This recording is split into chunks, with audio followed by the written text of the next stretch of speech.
Régis, champ d'agriculture du Bas-Rhin. J'ai l'honneur de vous présenter ici l'intérêt des techniques culturales sans labour pour lutter contre l'érosion des sols.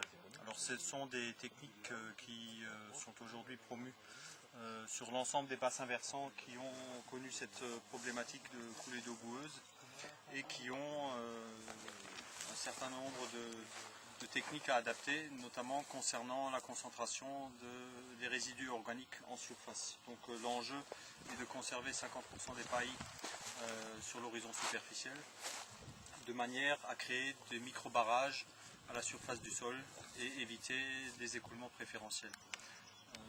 L'autre objectif, mais à plus ou moins long terme, c'est d'augmenter la concentration en matière organique du sol en surface, de manière à favoriser l'activité biologique.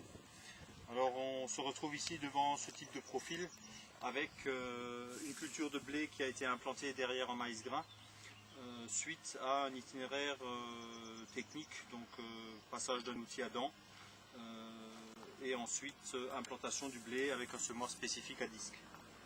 Alors l'avantage du semoir à disque, c'est qu'il accepte de travailler en présence de résidus végétaux.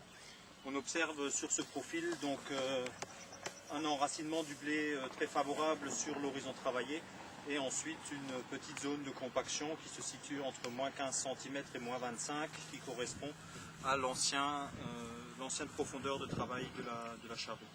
Donc l'idée ici pour l'agriculteur, c'est non seulement de favoriser des techniques sans labour, mais également d'augmenter la porosité du sol en retrouvant de la verticalité et inciter également les vers de terre à remonter à la surface pour se nourrir des résidus de la culture précédente.